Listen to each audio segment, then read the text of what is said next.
दोस्तों नमस्कार, मैं हूं डॉक्टर सूर्यकांत और आज मैं आपसे बात करूंगा कि तीसरी वेव में थोड़े से संयम बरतने की जरूरत है और इस संयम से, इस अनुशासन से हमें ऐसा लगता है कि आप तीसरी वेव को रोक लेंगे। तो क्या आपको करना है? पहले तो मैं बता दूं कि 7 अक्टूबर से प्रारंभ हो रही है नवदुर्गा। देवी जी के 9 रूप हैं।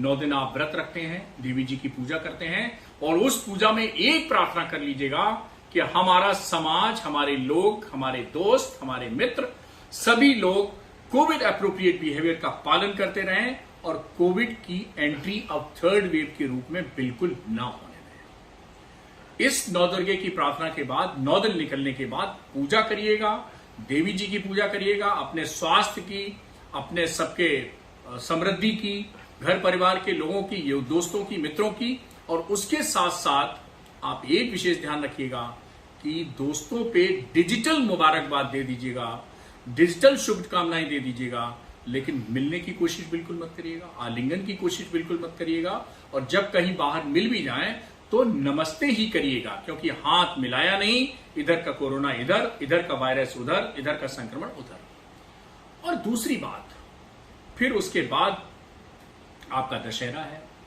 और दशहरे में क्या कहा गया है कि सत्य की विजय होती है।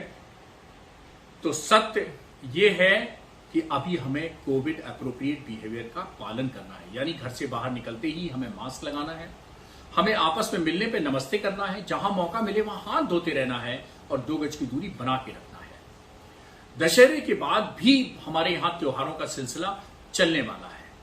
तो 7 अक्टूबर से लेके और 10 नवंबर के बीच में बहुत सारे त्योहार हैं। हमारा देश जो है वो त्योहारों का देश है, खुशियों का देश है, जुबिलेशन और सेलिब्रेशन का देश है। खूब करिए, मस्ती करिए, मौज करिए, लेकिन इस बार कृपया घर के अंदर करिए, घर वालों के साथ करिए, परिवार वालों के साथ करिए, बुजुर्गों के साथ करिए, उनकी सेवा करिए, उनका आशीर्वाद लीजिए, लेकिन सार्वजनिक रूप से मत करिए। और अभी भीड़ होने से बचिए, भीड़ में जाने से बचिए। और दशहरे के बाद हमें मालूम है कि उसके बाद आपको छोटी दिवाली आएगी, आपको जो है वो धनतेरस आएगा, आपको बड़ी दिवाली आएगी, उसके बाद गोवर्धन पूजा आएगी, भैया दूज आएगी, छठ पूजा आएगी। तो 7 अक्टूबर से 10 नवंबर तक पूरा त्योहारों का सिलसिला है और इन सब चीजों को, इन सब त्योहारों को हम लोग बड़े उत्साह से मनाते हैं। ये हमारी भारतीय संस्कृति है, परंपरा है। हम सब त्योहारों की आपको बहुत बहुत शुभकामना देते हैं। आपको शुभकामना नवदुर्गा की, आपको शुभकामना दशहरा की, जब रामचंद्र जी की विजय के रूप में जिसको आप मनाते हैं, आपको शुभकामना धनतेरस की, आपको शुभकामना छोटी दिवाली की, बड़ी दिवाली की, आपको गोवर्धन पूजा की, भाई दूज की और छठ पूजा की। आप सभी को मेरी तरफ से बहुत बहुत शुभकामनाएं, बहुत बहुत बधाई। खूब बनाइए, व्यंजन खाइए, पकवान खाइए, मस्ती करिए, गाने सुनिए, डांस करिए, सब कुछ करिए, लेकिन कोविड एप्रोप्रिएट बिहेवियर का पालन करिए। हमारा देश इस समय बहुत क्रूशियल पीरियड से चल रहा है। पूरी दुनिया की नजर है कि अमेरिका जैसे देश, यूरोप की बड़ी बड़ी कंट्री 3rd और 4th वेव से गुजर रहे हैं।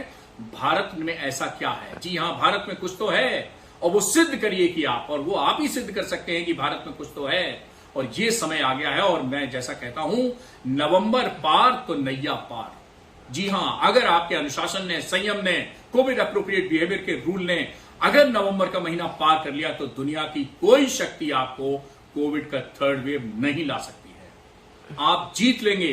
दिसंबर में भारत कोरोना मुक्त आप घोषित कर देंगे। लेकिन मैं आपको बता दूं, एक मास्क और कितने उससे बाई प्रोडक्ट मिलते हैं फायदेमंद। मास्क से बचता है कोरोना, मास्क से फैलने से बचती है टीबी जैसी गंभीर बीमारियां, मास्क से बचाव होता है निमोनिया और इन्फ्लुएंजा जैसे संक्रमणों का, मास्क से बचाव होता है वायु प्रदूषण से। तो मास्क एक ऐसा हथियार मिल गया है हमें, 100% 24 कैरेट गारंटी वाला हमें मिल गया है एक मास्क। उसको लगाते रहिए, अभी भी लगाते रहिए, आगे भी लगाते रहिए और इन सब तीनों चीजों से विजय प्राप्त करते रहिए। तो एक बार सभी त्योहारों पर, नवदुर्गा से लेके और छठ पूजा तक, 7 अक्टूबर से लेके 10 नवंबर तक के जितने भी त्योहार हैं, दशहरा, नवदुर्गा, दिवाली, भैया दूज, छठी पूजा, सबके लिए बहुत बहुत शुभकामनाएं। और हां, आप हम सब मिलकर ठान लें कि कोविड की तीसरी वेव नहीं आएगी तो नहीं आएगी, ये मेरा पक्का वादा है। लेकिन जो मैंने कहा है उस वचन को आपको निभाना है। नमस्कार।